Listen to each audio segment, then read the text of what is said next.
بسم الله الرحمن الرحيم. الحمد لله رب العالمين، وصلى الله وسلم وبارك على سيد الأولين والآخرين محمد وعلى آله وصحبه أجمعين. مسلمانانی بەڕێز لە هەر شوێنێکن سەلام و ڕەحمەت و میهرەبانی خوای تەعالاتان لێبێت. داواکاری لە خوای پەروەردگار و لێ پاڕینەوە ڕۆژووی مانگی ڕەمەزان لە هەموو لایەکمان قبوڵ کات، لە ئەهلی ڕۆژۆوان حسێبمان بکات و لە دەرگای ڕەیانەوە من خاتە باشتی بەرینەوە. خۆشەویستانم، خۆشحاڵی نواجارێکی تریش لە شەوێکی تر لە شەوەکانی مانگی ڕەمەزانی پیرۆزدا بە خزمەتان گەشتینەوە بۆ باسکردنی بابەتێکی تر لە بابەتە دینیەکان لەم بەرنامە ڕاستە و خۆیدا کە جەنابیشتان ئەتوانن پەیوەندی بگرن و پرسیارەکانتان ئاراستە بکەن. دیارە لە درێژەی باسی نەخۆشیەکانی دڵدا لە بەرنامەکانی ڕابردوودا باسی چەند نەخۆشیەکمان کرد. لە بەرنامەی ئەمڕۆژدا باسی نەخۆشیەکەکەین کە هەندێک لە خەڵکی پێوەی گیرۆدەن نازانن چۆن چارەسەری خۆیان بکەن.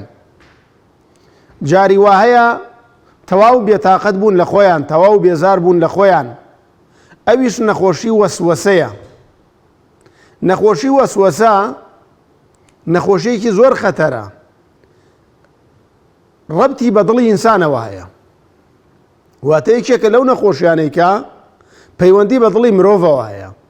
وەسوەسە بابەتێکی زۆر خەتەرە. ئینسان تا نەکەوت بێتە نایەوە نازانێت چ کارە ساتێکە. بۆیە خوای پەروەردگار لە قورئاندا لە سوورەتی ناسدا چی بە ئێمە فەرمێ؟ قل أعوذ برب الناس ملك الناس إله الناس من شر الوسواس الخناس الذي يوسوس في صدور الناس. إنسان أبي پەنا بگرێ بەخوا لە وەسوەسە، لەو وەسوەسەی کە ڕووی تێکا چ لە ڕووی عیبادەتەوە بێ و چ لە ڕووی عەقیدەیەوە بێت کە زۆر جار ئینسان وای لێدێ ناتوانێ عیبادەتەکانی بە چاکی ئەنجام بدا، ناتوانێت دەستنوێژەکانی بە چاکی ئەنجام بدا. ئەگەر بۆ خۆشوەردنێک بچێتە حەمامەوە لەواچی ئاوی سەربان کۆتایی پێبێنێت. ئەم ئینسانە تووشی ئەم وەسوەسە بووە. جاری وایە وەسوەسەی زۆر خەتەر، یعنی لە ڕووی عیباداتدا نەک لە ڕووی عەقیدەیشدا. یعنی خەڵکی وا تووشی وەسوەسە بووە لەواچی ئێستا بۆتان باسکەم زۆر سەیر بێ بەلاتانەوە. یعنی معقولە ئینسان ئەم وەسوەسەیە ڕووی تێ بکا بۆ نمونە بێ بە گەڕەکێکدا بڕوا، بە کۆڵانێکدا بڕوا، لە جێگایەکەوە بڕوا بۆ مارکێتێک بۆ دوکانێک، ئەم وەسوەسەوە زۆری بۆ بێنێ لە ناقی خۆیدا تەلاق بخوا کابێ لە جادەکەی ترۆ بڕۆم، دوای ئەوە نیو سەعات بسۆڕێتەوە لە جاد. ئەمە حاڵی ڕۆژانەی خەڵکە جاری وایە کە تووشی ئەم وەسوەسە بێ. بۆیە ئیمامی غەزالی ڕەزا و ڕەحمەتی خوای لێبێ ئەفەرمێ وەسوەسە دوو هۆکاری هەیە. یعنی هەمووی کۆکەرەوە، طبعاً هەموو هۆکارە وردەکان کۆکەرەوە لەم دوو شتێ هەیە. یان ئەوە تا ئەم ئینسانە عەقڵی زۆر تەواو نییە تووشی ئەم وەسوەسە بێ، یان ئەوە تا نەزانە بە شەرع، نەزانە بە ئیسلام، نەزانە بە ئاماژە و نەسەکانی قورئانی پیرۆز و فەرمودەکانی پێغەمبەری خوا صلی الله علیه وسلم. یان ئەوە تا عەقڵی تەواو نییە وەکو ئەرزم کردن ئیدی چی لێکە لەگەڵەوەدا، یان ئەوە تا نەزانە. بۆ نەزانە ئەم وەسوەسە کە ڕووی تێکات بە دەمیەوە ئەڕوا، بە تایبەتی لە عیباداتدا. یعنی یەکەم جار گومانێکی بۆ دروستە بێ دەستنوێژم هەیە یان نیمە، ئەڕوات و دەستنوێژ ئەگرێ. ئەم وەسوەسە شەیطان دێت، شەیطان بۆی زیادەکە. ئەرێ نوێژەکەم تەواو بوو یان تەواو نەبوو، دوو ڕەکعاتم کرد یان سێ ڕەکعاتم کرد، گومان بۆ خۆی دروستەکە. وەسوەسە عیبات، یعنی وردە وردە خۆی داتە دەم لافای وەسوەسەوە تاوای لێدێ ژیانی لێ تاڵە بێت. وەسوەسەیەتی لە قسەکردندا، یعنی شتێکت پێڵێت دەجار بۆ دووبارە کاتەوە، ئەمە وەسوەسەیە تووشی ئینسانە بێت. ئینسانە بێ وریا بێت ئەم خۆی لەم نەخۆشیە بپارێزێ. ئەمە نەخۆشیەکی ناڕەحەتە. ئەو کەسەی کە ئەرزم کردن نەکەوێتە ناو واقعەکەوە نازانێ ئەم نەخۆشیە چ خەتەرە. وەسوەسە لە عەقیدەدا بەڕێزان لە ئەو بابەتانەی کە پەیوەندی بە تەوحید و یەکتاپەرستی خوای پەروەردگارەوە هەیە، ئەمە بابەتێکە کە زۆر جار ئینسان لە کۆتاییدا ئەتوانێ زاڵ بێ بەسەریدا. ئیمامی ئەبوو هورەیرە ڕەزا و ڕەحمەتی خوای لێبێ فەرمێ کۆمەڵی خەڵکاتن سەحابەی پێغەمبەری خوا بوون هاتن بەلای پێغەمبەری خوا پرسیاریان لێ کوتیانەی پێغەمبەری خوا وەڵای ئێمە جاری وایە بیر لە شتی واکەینەوە زۆر قورسە لامان یعنی زۆر قورسە لامان دەربارەی خوا دەربارەی بەهاشت دەربارەی ئەو شتانە بیرەکەینەوە زۆر قورسە بەلامان یعنی کە ئاگاتە ئەو حاڵەتە ناڕەحەتە بین پێغەمبەری خوا صلی الله عليه وسلم فەرمووی ذاك صريح الإيمان ذلك صريح الإيمان أما إيماني تواوى أم فرمودا بشوازي كتر دايك إيمان داران عايشة جراوة يا رزا ورحمتي خواه لي أفرميها بيغمبري خواه صلى الله عليه وسلم طبعا لا فرمودا كذا بي فرموين شيطان دي بولا يكتاني الشيطان طبعا دجمني إنسانة واسوسش بيوندي بشيطانه ويا بو زانينتان يعني پەیوەندی بە پاک و تەمیزیەوە نییە پەیوەندی بۆ نییە بڵێ وەڵام من پاکە منە نوێژێکی جوان بکەم نە پەیوەندی بۆ نییە ئاخر خەڵکی وایە مەسەڵەن کە نوێژ دابەستێ دە تەکبیراکە الله ئەکبەر الله یەکاکە خۆ نوێژی جەژن ناکەی ئەمە متەکبیرەی بۆ چییە ئەمە وەسوەسەیە دایکمان عایشە ڕەزا و ڕەحمەتی خوا لێ بێ گێڕێتەوە کە پێغەمبەری خوا فەرموویەتی شەیطان دێ بۆ لای یەکێکتان دێ بۆ لاتان پێ ئەڵەیە کێ ئەم ئەرز و ئاسمانەی دروست کردووە کێ بەشەریەتی دروست کردووە وردە وردەتان بە هەتا ئەگاتە ئەوەی من خەلق الله ئەی کێ خوای دروست کردووە یعنی بیرکردنەوەی ئینسان بەرەو ئەوە بە خەڵکێک پرسیارەکە زۆر جارەڵی گیرمان خواردووە بەدەست ئەو وەسوەسەوە یعنی شەیطان وردە وردە ئەیبا تا ئەگاتە ئەوەی کە من خلق الأرض من خلق السماوات من خلق الدنيا من خلق حتى أقات أويك من خلق الله إخواك دروستي كردوا پیغمبری خوا صلى الله عليه وسلم فرموي كقشتنا أما الشيطان إنسان واليك الشيطان إيوي قيان دا أويك بلن من خلق الله كي إخواك دروست كردوا بلن آمنت بالله ورسوله إيمان من هنا بخواو بيغمبرك تواو إيدي كوتاي بيبينا زور بدوايا مرة زۆر پرسیار مەکە هەوڵدە لەبیر خۆتی بەرەوە وەسوەسە عیلاجی وەسوەسە ئەوەیە کە ئیهمالی کەیت بێوازی لێبێنیت ئەگەر نا کارەساتە بۆ خوڵخێنێت ئەمە ئەرزمکردن لە ڕووی تەوحید و یەکتاپەرستی و ناسینی خوای پەروەردگار و زۆر جار ئەم وەسوەسەیە ڕوو لە ئینسانەکە هەندێک جار کە زۆربەی جارەکان ئەمە لە عیبادەتدایە واتە مەسەلەن لە نوێژدایە لە ڕۆژوودایە لە حەجدایە لەوانەدایە ئەنی کابرا جاری وایە لە حەجایە ڕەمی جەمەراتەکە ئەم بەردەبەرینەکەوت بادانێ ینی تووشی وەسوەسا بێت بۆیە لە دەستنوێژە جاری وایە کە عیبادەتە جاری وایە لە دەستنوێژە تووشی وەسوەسا بێت بەوەی کە جارێک دەستنوێژەگرێ لە وەڵای ئێرەم تەڕ نەبووە دووبارە دەستنوێژەگرێتەوە هەڵەسێت وەڵای ئێرەم تەڕ نەبووە تووشی وەسوەسا بێت ئەم وەسوەسە ئەبێ ئینسان لە ئەوڵ و عیلاجی کات لە ئەوڵ و عیلاجی کە ئەگەر نەدوای بۆ عیلاج ناکرێ باسانی پێغەمبەری خوا صلی الله عليه وسلم فەرمووی للوضوء شيطان يقال له والهان شەیطانێکەیە حەت تایبەتە بە وەسوەسە لە کاتی دەستنوێژدا پێغەمبەری خوا فەرمووی پێی ئەوترێ والهان فاتقوه یان فاحذروه وریای بن ئاگاتان لێ بێ یعنی بە ئەم واسواسەوات لێ نەکا کە دەستنوێژەکەت بۆ نەگیرێت یعنی کابرا باوەڕ بکەن جاری وا هەیە یەک تەنکی ئاو سەرف کا لە دەستنوێژەکە بە خەیاڵە نایە ناشزانێ هەڵەی کردووە ئیعتیرافیش ناکابەوە ئەمە وەسوەسەیە یعنی خەڵکی وایە لەسەر حەوزێکی ئاو داینێ بە نیو سەعات دەستنوێژەکە گرێ بە نیو سەعات بۆ تووشی وەسواسە بووە ئەمە تووشی ئەوە بووە کە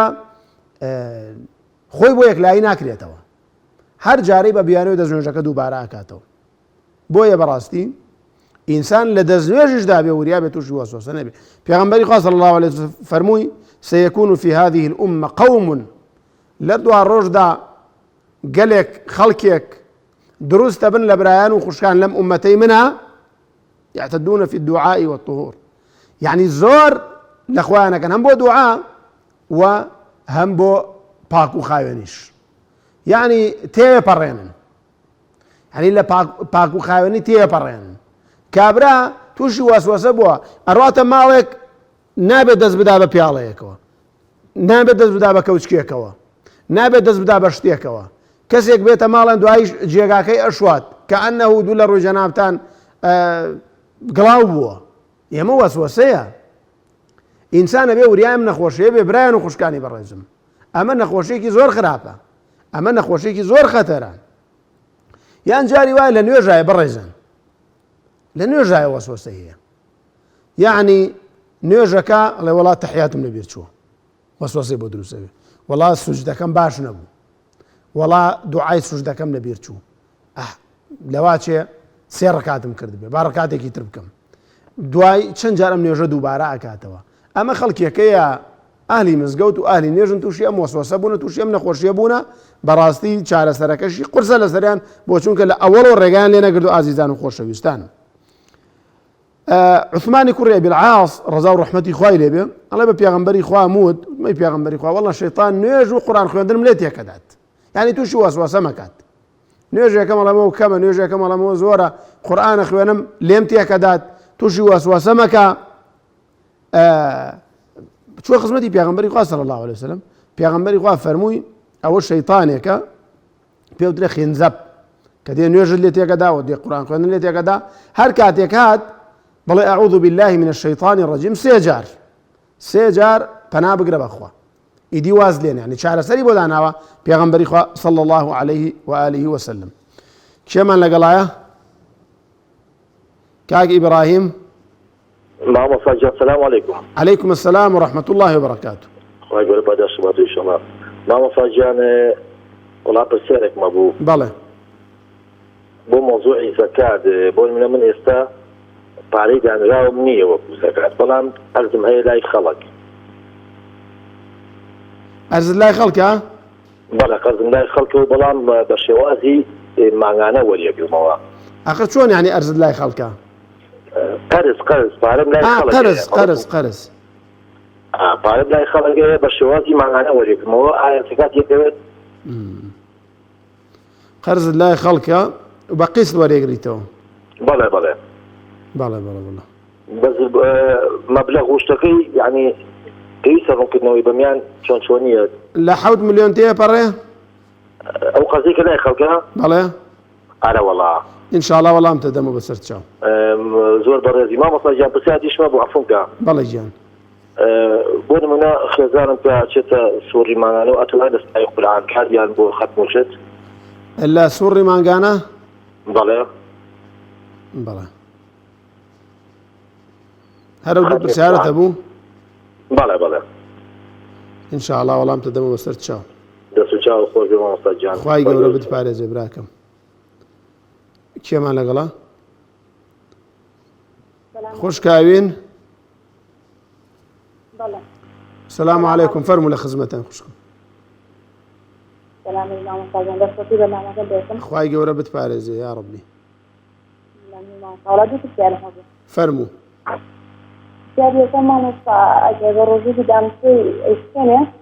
ئەگەر چی؟ نازانم سەوتی ئەو خوشکە زۆر وازەح نییە. دانکەوتن لەکات ڕۆژبوونە ئەیسێنێت؟ دانکەوتن. دانکەوتن مامۆستا.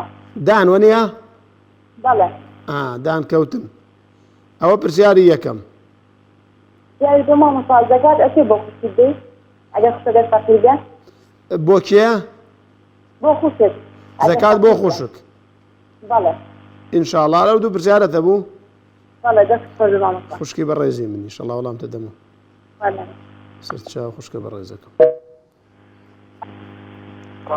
کاک شاخەوان؟ بەری. فەرموو کاک شاخەوان. باش مامۆستا. خوای گەورە بتپارێزێ یا ڕەبی. دەستت ماز دەکەم، خوا سەلامەتت کە یا ڕەبی خوایە. خوا سەربەرزت کە یا ڕەب العالەمین. مامۆستا عینم لە جەماعات. بەڵێ. لە جەماعاتی ڕکاتی یەکەم خێری زیات یا ڕکاتی دووەم یا ڕکاتی سێم؟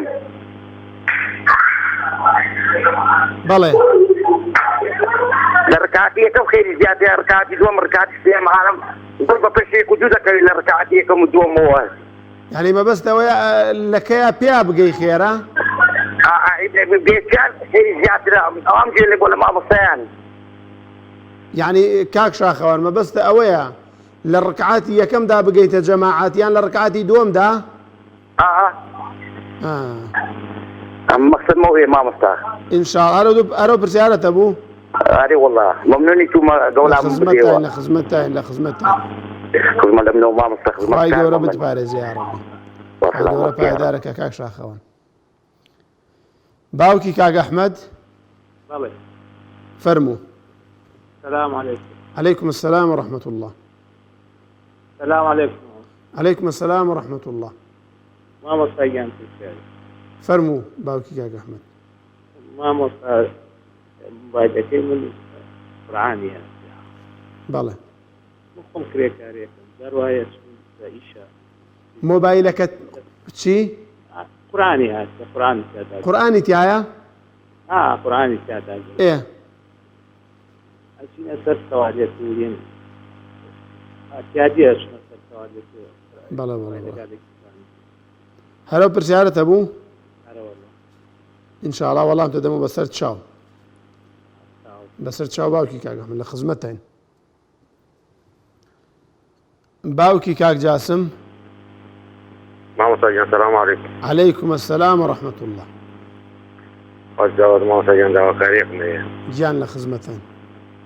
خزمة ما مستعجل خزان تزمنا ساقة بلين حمدي تقريبا شهر حفتي كده دليل من على قبلين لأن هذا شبيني هي دوا كرم دعاء خيري وكان. يا ربي خواي قورة بو خاطرنا وجوانا كاني خوي بو خاطري أسماء وصفاتي خوي شفاي خيزان بات. يا ربي خواي تعالى ببهنايا وضلتان خوشكا بشفاي. إن شاء الله دعاء شي بوكين بسرت شاو. شاو ما شاء الله. خواي قورة بتباريزي باوكي كاك جاسم. خالد كاك شوان جان.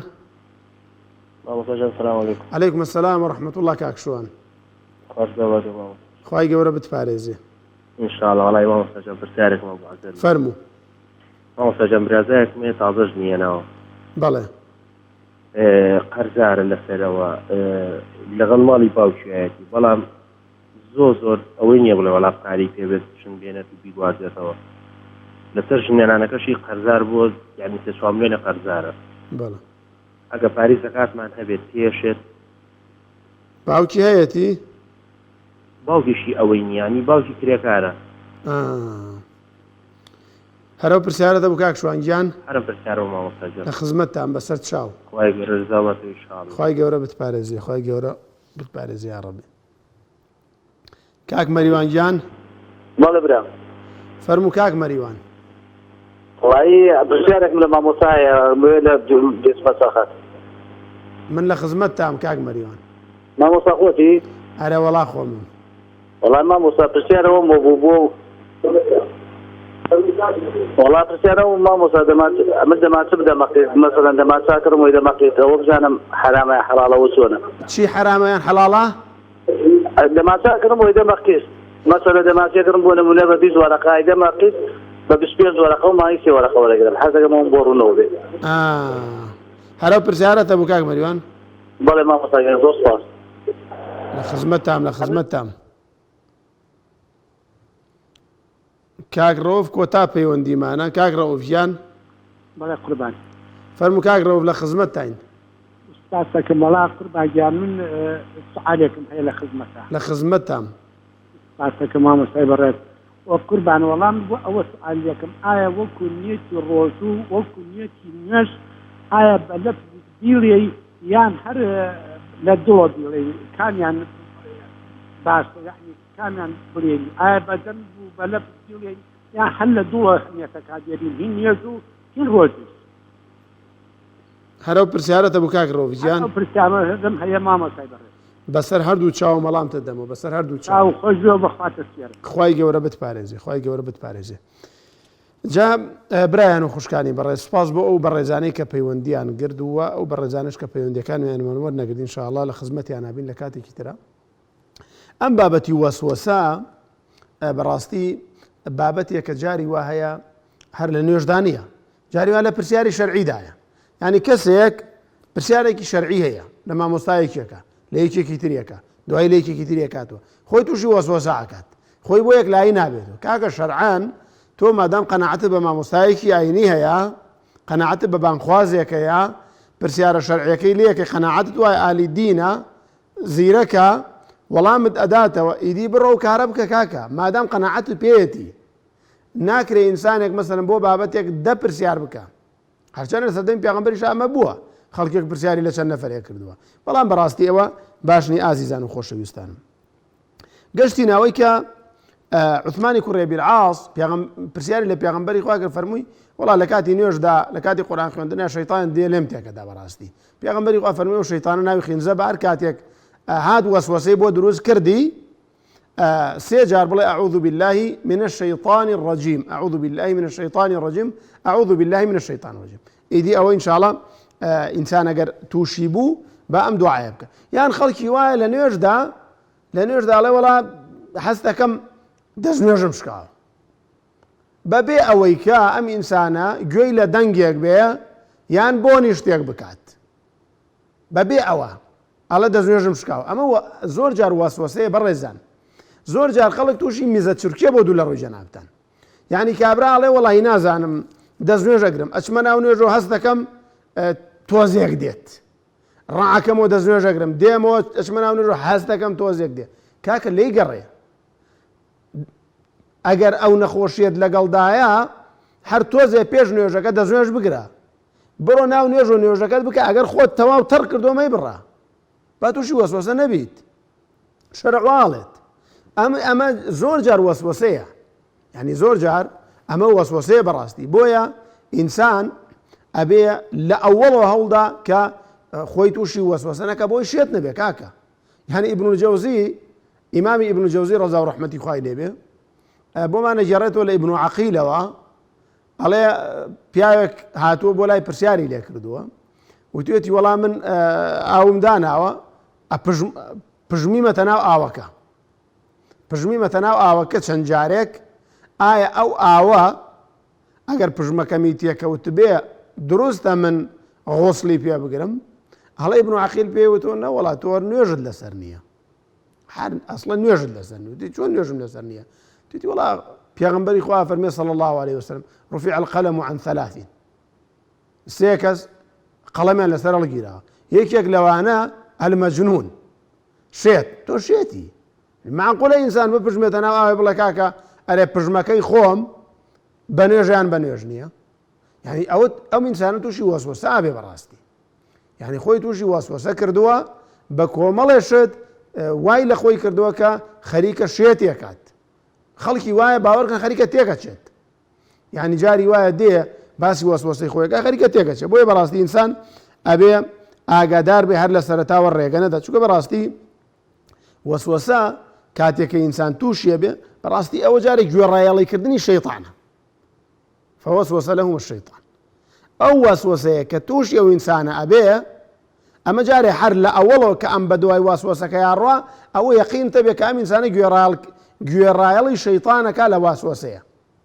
لەوەی کە وەسوەسەی بۆ دروستەکە پاشان ئەم ئینسانە کاتی زۆرە کوژێ کاکە کات یعنی ژیان ئینسان لە چەند کاتێ پێکاتووە ئەم کاتێک کوژە نوێژ واسێ جار دووبارەیە کاتەوە دەست نوێژی وایە نیو سەعاتی پێچێ غۆسڵ سەعات و نیوەکی پێچێ کاکە ئەمە بەڕاستی چۆن شتی وابێ کاکە ئەم کاتە کوژێ ئەم کاتە زێڕینەی خۆی بەڕاستی جاری وازی کرد 10 جار دووبارەیە کاتەوە ئەڵێ بەخوا تەواو نییە ئەم جارە خۆی نەبوو نوێژێک ئەرزم کردن من خەڵکە ناسم کە نوێژەکە الله ئەکبەر کاکە ئەمە کاتەکەش دەکوژێ جاری وایە لە جەماعەتەکە تێکەدا بەڕاستی ئەمە ئینسانە بێ بزانێت کە کات کوشتنە واروە ئەم ئینسانە کەم تەرخەمیشەکە لە عیبادەتدا لە بەندایەتیەوە ئیسرافەکە لە بەکارهێنانی ئاودا لە دەست نوێژکردندا لە غوسڵکردندا ئیسرافە بەڕاستی ئەمە کارێکی خراپە و زیانەکانی زۆرن عیلاجەکەشی بەڕاستی بەڕێزان باشترین عیلاج بۆ وەسوەسە زانایان فەرموویان عیلاجوها ئیهمالوها ئیهمالکردنی وەسوەسە کاکە پێت وایە میزە چرکەتە پێت وایە نوێژەکە دروست نییە پێت وایە دەست نوێژەکە تەواو نییە قاعیدەیەکمانەیە لە شەرعدا اليەقین لا بالشەک لا يزول بالشەک کە تۆ یەقینتە بوو یەقینم هەبوو دەست نوێژم هەبوو بە گومانێک ناوێ بڵە وەڵام من لە نوێژەکە دەست نوێژەکەم شکا بەبێ هیچ شتێک کاتێک کە یەقینت تۆ 4 ڕکعات کردووە بە گومانێک مەڵە 3 ڕکعاتم کردووە عیلاجها ئیهمالها ئیهمالکردن ئەبێ لێی گەڕێی ئەبێ بە دوایە نەڕۆی وەسوەسە هەتا بە دوایە بڕۆی وەکو مسلسلات وایە ئەڵقەی دێ هەتا ئەوەندە کەوتە سەر جادە ئیتر ئینسانە بێت لە ئەوڵەوە ئاگای لێبێ پاشان ئەگەر لە بابەتی عەقیدە بوو بەڕاستی ئینسان بیر لە خوا نەکاتەوە باشە تفكروا في مخلوقات ولا تفكروا في الخالق يعني إنسان بير لمخلوقات إخوة بكاتو في مخلوقات الله ولا تفكروا في ذات الله بلام لذات إخوة نابي بيركيتو كاك عقلي إيما سنوري هيا إسلام جو من سنوري هيا بيستني من سنوري هيا بينيني من سنوري أو دي سنوري كان نابيني عقل ما سنوري كي خواهي تعالى سنوري كي بيدا أبو بيركردنو نايبيني نازانين خواهي تعالى وني بيوتين لم يلد ولم يولد ليس كمثله شيء وهو السميع العليم انسان نابي بير لاندش بكاتو بقينا بير لارض واسمان ومعنا بس بير الاخوه انسان بويني بير له بكاتو باشان اگر انسان ام وسوسي بوهات قران فرمي واما نزعنك من الشيطان نزع فاستعذ بالله بلا اعوذ بالله من الشيطان الرجيم لكاتي ام وسوسانيك بوتاتو بوي برزان ابي مزهور ولياء وبين باشان بين سر بيوندي برايان وخشكان من كاك ابراهيم پرسیارەوەی کرد زەکاتی پارەی دانراوی نیە بەڵام پارەی لە قەرزایە ئەم پارەیە کە لە قەرزا بە قیس وەرەگرێتەوە بەڕێزەکەم بۆ نمونە جەنابەت دەفتەرێ دۆلارت لای خەڵکە ئەم دەفتەرە دۆلارە مانگی 5 گەڵا وەرەگریتەوە ئیذەن ئەم پارەت هەیە کە هاتا بێ زەکاتی بیت با بە قیست وەرەگریتەوە پارەی خۆتە یان پارەی خۆت نییە پارەی خۆتە حسێبێکی لە داهاتەکە لە ماڵەکەتا یاننا حسێبێکی ئەبێ زەکاتی لێ بی برا عەزیزەکەم وەکو وایە لە چنگ تابێ مادام ئەزانی ئەدەنەوە ئەگەر نادەنەوە بابەتێکی ترە و هەروەها باسیەوەی کرد لە سوڕی مانگانەیە چۆن قورئان بخوێنێ ئافراد دیارە لە سوڕی مانگانەیە بەڕێزان دەست لە موسحەف نەدا باشە لە هەندێک لە زانایانە فەرموون ئەگەر دەستکێشێکیش لە دەستیا بێ هیچ ئیشکالێکی تێدا نییە یان لەسەر مۆبایل بیخوێنێ بەڵام والله ئاعلەم ئینسان بەتایبەتیەوە عوزرێکە ئافرەتەیەتی لەو کاتەیە کە بە ڕۆژوو نەبێ قورئان نەخوێنێ ئەوە بکە ئەحوەتترە بەڕاستی ئەگەر بیکان دێزانین ڕێگەیان داوە کە قورئان بخوێنێ لە مۆبایلە یان لە ئەوانەیە ئەوەندێکیش ڕێگەیان داوە بەس ئەو زیکری بەیانان و ئێواران بخوێنێت ئیدەن ئینسان ئەحوەت وایە کە نەیخوێنەوە ئەگەر خوێنیشی گوناحبار نابێ ئینشاءڵڵا خوشکاوین دانکەوتن ڕۆژوە شکێنێ دانکەوتن ڕۆژوو ناشکێنێت بە هیچ جۆرە دانکەوتن ڕۆژوو ناشکێنێ مەگەر دانەکە قوتدا خوێنەکە قوتدا ئەو کاتە ڕۆژەکەی بشکەینە خودی دانکەوتنیان دان دەرهێنان ڕۆژوو ناشکێنێ زەکات بۆ خوشکەشێ بڵێ بەمەرجە جیابن بەمەرجە جیابن بەڵام دوو خوشک لە ماڵەکان ئەمیان مۆزەفە ئەویان فەقیرە نابێ ئەم بیداتە ئەو ئەوش بڕوا بیداتە تەماتۆ بێنێتەوە لەسەر سفرەکە پێکەوە بیخۆن مادام ماڵی جیایە فەقیرە بەڵێ زەکاتی خوشک بۆ خوشکەشێ برا بۆ براشێ هیچ ئیشکالێکی تێدا نیە کاک شاخەوان پرسیارەوەی کە لە جەماعەتە هەندێک ئەڵێن مەسەلەن لە ڕکاتی دووەما بڕۆی خێرتریان لە ڕکاتی سێمە بەڕێزەکەم ئەوەی کە لە پرسیارەکەت حاڵی بووم ئاوا بوو کاک شاخەوان گیان ئەفزەل وایە لە ئەوڵەوە تەکبیرەی ئیمام تۆ لەوێ بیت ئەمە سونەتە ئەمە گەورەیە ئەسڵان ئینسان ئەگەر چاوەڕێی جەماعەت بکاوە خێرەکەی زۆر گەورەترە بۆیە هەتا زووتر لە جەماعەتدا لەوێ خێری زیاترە ئەگەر 4 ڕکعات لە نوێژینی وەڕا لە جەماعەت بی خێری 4 ڕکعاتە بۆ نووسێ ئەگەر 3 ڕکعات بێ خێری 3 ڕکعاتە بۆ نووسێ خێری جەماعەتەکەتە بۆ نووسێ بەڵام ڕکعاتەکان جیایە لە ئەوڵەوە تایەبی ئەوە خێرەکەی زۆر باشترە باوکی ئەحمەد مۆبایلی پێیە وەکو کەلعادە وەکو مولایەکمان مۆبایلەکەی قورئانی تایە ئایا ئەم مۆبایلێکە قورئانی تایە دروستە بیبێتە سەرەوە بەڵێ دروستە ئەوەی کە زانان قسەیان لەسەری کرد و قسەیان زۆر دروستە بۆ چونکە ئەم قورئانە شتێکی مەلموس نییە لە مۆبایلەکەیە بەڕێزان یعنی بۆ نمونە ئەگەر مۆبایلێ بکەیت وڵێ قورئانەکەی تێدا دەربێنم نییە قورئان لە مۆبایلەکەیان نییە گەر بگەڕێ بەدوایە لەوە ئاچێ بەقەر مسخاڵە زەڕەیە بێت لە میمۆریەکەیە لە شوێنێکدا هەر نەبیندرێ ینی ئەم قورئانە مصحەفەی کە تۆ یەکەیتەوە نابیندرێ بە ئاسانی بۆیە دروستە برا ئازیزەکەم باوکی کاک جاسم خێزانی نەخۆشە حملی هەیە یا ڕەبی خوای تەعالی شیفای بات یا ڕەبی خوای تەعالی شیفای بات یا ڕەبی خوای تەعالی شیفای بات ومێ دەکەم برایان و خوشکانیش دوعای بۆ بکەن و خوشکێکی بەڕێزیان نەکەن نەخۆشە کاک شوان باسی ئەوەی کردکە برازایەکی تازە زەواجی کردەوە قەرزارە باوکشی ئیشی کرێکارێکە ئایا زەکاتی پێشە وەڵا براکەم بە تایبەتی تازە زەواجی کردووە و پێویستی بە پارێ و پێویستی بە ماڵە و پێویستی بە مەزروفاتە ئارە وەڵا پێشێ با برازاژت بێ مادام پێشێ و مادام لە ڕووی داهاتەوە داهاتی کەم و ناتوانێت مەسرەفەکە بکە ئەرە وەڵا خێریش دەگا بی دەرێت زۆر کارێکی باشەکەی خۆی تەعالا کارت بۆ ئاسانکە. کاک مەریوان ئیشی دەمانچاکات دەمانچا کڕێ بە پارەی حازر ئەفرۆشێتەوە بە قیست دروستە بەڵە دروستێکی شکالێکی تیانە دەمانچایە سیارەیان هەر شتێکی تر بە قیست بۆ نموناڵی من ئەم دەمانچەمەیە ئەم دەمانچە بە حازرە دەمە دەگەڵا ئەیدەم بە دەگەڵا کێ ئێوێ کاکە بە قەرزیش ئەیدەم بە سیانزە گەڵا هیچ ئیشکالێکی تیدانە بە مەرجە کاتێک ئەڵەی دەم بە سیانزە گەڵا نەڵی کاکە لەو سەرۆگەر تاخیر کرد زیادت لێسەنمەوە لەو سەرۆ زیادە نەخەیتە سەری هیچ ئیشکالێکی تێدانێ ئەوە بەیع بالتەقسیطە لای جمهوری زانایان دروستە. کاک ڕەوفکە کۆتا پەیوەندی بوو پرسیارەوەی کە نیەتی ڕۆژوویان نوێژ ئایا بە دەنگی بەرز بێنیان بە دەنگی بەرز نێنێ. ئەڵەن گوایە ئیمامی شافعی ڕەزا و ڕەحمەتی خوای لێبێ فەرموویەتی نیەتێنان بە دەنگی بەرز سونەتە. کتێبی ئومی ئیمامی شافعی کتێبێکی معتەمەدە کتابی کتێبێکی گەورەیە ئەوەی کە ئیمامی شافعی لە ئومما باسی کردووە ئەوەی من بە دوایە چوومە بە تایبەتی لە کتابی ئومە تیای نییە نێتێنان بە دەنگی بەرز بە دەنگی بەرز نیەتێنانی تیانە جا بۆ نوێژ بەیان بۆ ڕۆژوو بێت ئینسان نیەتەکەی لە دڵایە تۆ بە ڕێزەکەم کاتێک کە هەڵسی بۆ پارشەوە ئەمە نیەتە کە هەڵسی بۆ پارشەوە ئەمە نیەتە و ئەگەر بۆ خۆشت نیەت بێنی نیەتمە بەیانی بە ڕۆژەوە بم ئەوە ئیشکالی تێدانێ بەڵام ئەوەی کە نیەتێنان بە دەنگی بەرز لە نوێژدا باش نییە بە تایبەتی جاری تووشی وەسوەساکە بەڕێزان یعنی جاری وایە نیەتێنان بە دەنگی بەر زۆر مشکلەیە تۆڵی نیەتمە 4 ڕکعات نوێژی ئەم نەفەرێکە لەم دوو نوێژەکە ئەوەی لەم دوو نوێژەکە ئیشکال دروستە بێ بۆیان یعنی جاری وایە هەر نیەتەکەی دڵ حسێبە نیەتێنان بە دەنگی بەرز باش نییە برایەکەیوت باوکم نیەتی هێناوە توێتی نیەتمە 4 ڕکعات نوێژی ئەم مەغریباکەم الله ئەکبەر باوە 3 ڕکعاتە توێتی دڵ حسێبە بالفعل دڵ حسێبە ئیتر بۆ بە دەنگی بەرز نیەتێنین بۆیە بەڕاستیەوەی کە من بینیمە نیەتێنان بە دەنگی نیەتێنان لە دڵەوەیە نیەتێنان بەدەم بە ئاشکرا بۆ شێوازە نەیکەین باشترە لەگەڵ ئەوەشدا هەندێک لە زانایان باسییان کردووە ڕەزا و ڕەحمەتی خوایان لێبێ واگەر ئینسانێکیش بە دەنگی بەرزێنای ئینسان نابێت یعنی زۆر لەگەڵیا بڕوە چونکە ئەو بابەتێکی فەرعی بابەتێکی ئەسڵینە. لە کۆتاییدا لە خوای پەروەردگارە پاڕم یا ڕەبی خوا لە گوناهەکانمان خۆش بی لە گوناهی دایک و باوکمان خۆش بی عاقبەتمان بەخێر بگێڕ یا ڕەبی خوایە و موسڵمانانی کە گوێمان لێگرن کە گوێیان لێمانە یا ڕەبی خوایە ئەگەر نەخۆشن شیفایان بی ئەگەر کێشەیەکیان هەیە بۆیان چارەسەرکەی یا ڕەبی خوای ئەگەر قەرزارن قەرزەکەیان ئاداکەی تا شەوێکی تر لە شەوانی مانگی ڕەمەزاندا بە خزمەتان ئەگەینەوە هەموو لایەکتان بەخوای پەروەردگارە سپێرم دوعای خێرتان بۆ بکەین خوا بتان پارێزە دوعای خێرمان بۆ بکەن خوای پەروەردگار هەموو لایەکمان لە باشتا کۆکاتەوە وصلى الله على محمد وعلى آله وصحبه أجمعين.